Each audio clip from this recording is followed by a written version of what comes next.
प्रिय विद्यार्थियों, मैं डॉक्टर रीता पांडे, शासकीय महाप्रभु वल्लभाचार्य स्नातकोत्तर महाविद्यालय महासमुंद में पदस्थ हूँ।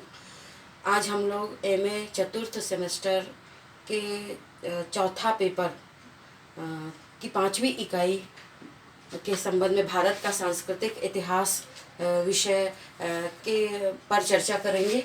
और इसका चैप्टर है आज जिस पर हम चर्चा करने वाले हैं, कंपनी शासन काल में शिक्षा का विकास 1857 ईस्वी तक। विद्यार्थियों, आपको ये पता ही है कि किसी भी राष्ट्र के निर्माण में उसकी शिक्षा पद्धति का बहुत बड़ा भाग होता है और शिक्षित वर्ग ही राष्ट्र के विभिन्न क्षेत्रों में समाज का नेतृत्व करता है और उसकी प्रगति या अवनति के लिए वो उत्तरदायी होती है। 1772 ईस्वी में बंगाल से भारत में प्रत्यक्ष शासन की शुरुआत हुई। अंग्रेजी शासन की या ईस्ट इंडिया कंपनी की शासन की शुरुआत हम मान सकते हैं। ईस्ट इंडिया कंपनी ने प्रारंभिक दिनों में भारत में शिक्षा के विकास की ओर विशेष ध्यान नहीं दिया। जो कुछ प्रयास हुए ब्रिटिश कर्मचारियों के द्वारा, अधिकारियों के द्वारा व्यक्तिगत तौर पे या ईसाई मिशनरियों के द्वारा भारत में शिक्षा का प्रयास किया गया। इसके अंतर्गत हम देखते हैं कैसे भारत में शिक्षा पद्धति का विकास हुआ। तो 1781 ईस्वी में वॉरेन हेस्टिंग्स ने कलकत्ता मदरसा की स्थापना की और यहाँ पर अरबी और फारसी शिक्षा का प्रबंध वॉरेन हेस्टिंग्स के द्वारा किया गया। फिर हम ये देखते हैं 1791 में जोनाथन डंकन के प्रयास से बनारस में संस्कृत कॉलेज की स्थापना हुई। और 1792 में हम ये पाते हैं चार्ल्स ग्रांट, जिन्होंने observation on the state of society among the Asiatic subjects of the great Britain, अर्थात ग्रेट ब्रिटेन की एशियाई प्रजा की सामाजिक स्थिति एक टिप्पणी नामक पुस्तिका लिखी। इस पुस्तिका में चार्ल्स ग्रांट ने शिक्षा प्रचार के लिए अंग्रेजी भाषा को उपयुक्त माध्यम बताया।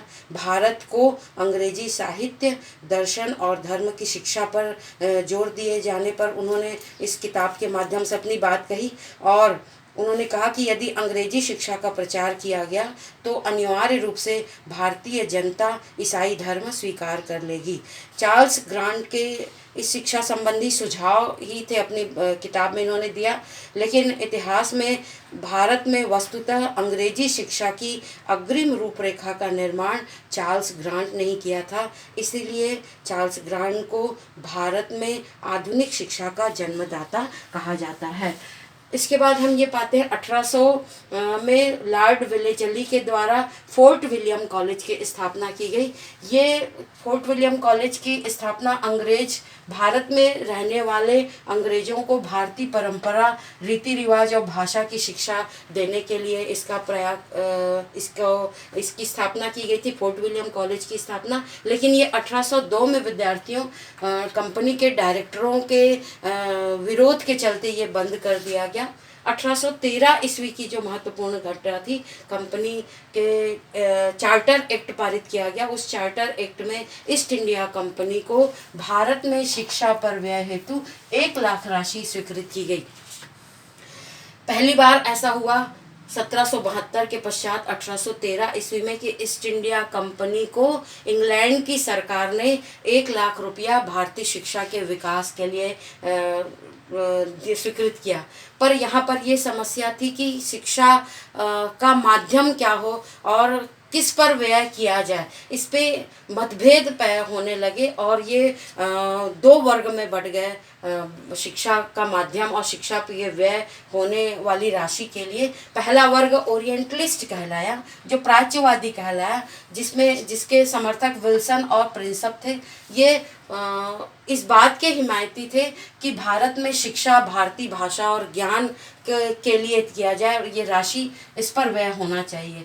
दूसरा वर्ग एंग्लिसिस्ट कहलाया, जिसे आंग्लवादी कहते थे, जिसमें ट्रेवेलियन राजा राम मोहन राय थे, जो इस बात के समर्थन कर रहे थे कि भारत में पाश्चात्य शिक्षा पद्धति को लागू करना चाहिए। इसके बाद ये चीज़ें इस बीच 1813 से 1833 ईस्वी के बीच अलेक्जेंडर डफ ने कुछ कलकत्ता में अंग्रेजी विद्यालय खोले और कुछ मिशनरियों के द्वारा भी अंग्रेजी विद्यालय खोले गए। और मिशनरियों के जो क्रियाकलाप सब स्थानों पर एक जैसे नहीं थे। मद्रास में शिक्षा का प्रचार अधिक था। बम्बई, बंगाल और पंजाब इत्यादि क्षेत्रों में थोड़े से उत्तरी पश्चिमी सीमा प्रांत में इसका प्रभाव थोड़ा ज़्यादा था। पंजाब में सबसे कम इसके मिशनरियों के क्रियाकलाप दिखलाई पड़ते हैं। 1828 ईस्वी में हम ये पाते हैं लॉर्ड विलियम बेंटिंक जब भारत के गवर्नर जनरल बनकर आए तो उन्होंने अपने कमेटी में जो कानूनी सदस्य थे, लॉ मेंबर थे, लॉर्ड मैकाले, उन्होंने अपना सभापति बनाया और लॉर्ड विलियम बेंटिंक को इस शिक्षा पद्धति के स्वरूप के संबंध में लॉर्ड विलियम बेंटिंक को रिपोर्ट प्रस्तुत करने के लिए कहा। 2 फरवरी 1835 ईस्वी को लॉर्ड मैकाले की रिपोर्ट लॉर्ड मैकाले ने अपनी रिपोर्ट प्रस्तुत की और उसमें लॉर्ड मैकाले ने कहा कि भारतीय शिक्षा, लॉर्ड मैकाले ने अपनी रिपोर्ट में विशेष विवरण प्रस्तुत करते हुए कहा कि भारतीय शिक्षा और ज्ञान को उन्होंने अपनी रिपोर्ट में हीन बताया, पाश्चात्य शिक्षा प्रणाली का समर्थन किया और अंग्रेजी भाषा को शिक्षा का माध्यम बनाने का समर्थन किया। 1835 ईस्वी में उसकी रिपोर्ट के आधार पर ही अंग्रेजी भाषा को शिक्षा का माध्यम और पाश्चात्य शिक्षा को भारत की शिक्षा प्रणाली का आधार स्वीकार कर लिया गया। इसके बाद कुछ जो शिक्षा पद्धति में जो ईसाई मिशनरियां कार्य करती रही। 1854 एक महत्वपूर्ण भारतीय कंपनी शिक्षा के विकास में एक महत्वपूर्ण घटना मानी गई जब वुड डिस्पैच प्रकाशित हुआ और ये कहा गया 1854 में बोर्ड ऑफ कंट्रोल के सभापति थे चार्ल्स वुड। इन्होंने भारतीय शिक्षा के संबंध में अपने रिपोर्ट सुझाव भेजे। इसको चार्ल्स वुड डिस्पैच को भारत में अंग्रेजी शिक्षा का मैग्ना कार्टा के नाम से भी पुकारा जाता है। इसमें 2-3 महत्वपूर्ण बातें चार्ल्स वुड ने कही। पहली बात उन्होंने कही कि अंग्रेजी भाषा और अंग्रेजी शिक्षा पद्धति पूर्ववत रहेगी, परंतु भारतीय भाषाओं के ज्ञान को भी अंग्रेजी भाषा के माध्यम से विकसित करने पर बल दिया गया। दूसरी बात उन्होंने कही कि गांव में प्राइमरी वर्नाक्यूलर स्कूल स्थापित किए जाए और जिले में एंग्लो वर्नाक्यूलर माध्यमिक विद्यालय और कॉलेज स्थापित किया जाए। तीसरी बात उन्होंने कही व्यक्तिगत प्रयत्नों से स्कूल और कॉलेज स्थापित किए जाने को प्रोत्साहन दिया जाए और सरकार उनको आर्थिक अनुदान प्रदान किया करे। चौथी बात उन्होंने कही प्रत्येक प्रांत में एक डायरेक्टर के नियंत्रण में एक शिक्षा विभाग खोला जाए जो प्रांत की शिक्षा व्यवस्था की देखभाल करे और उस संबंध में सरकार को प्रति वर्ष अपनी रिपोर्ट दे। पांचवी बात चार्ल्स वुड ने कही लंदन विश्वविद्यालय के समकक्ष कलकत्ता, बम्बई और मद्रास में भी विश्वविद्यालय खोले जाएं।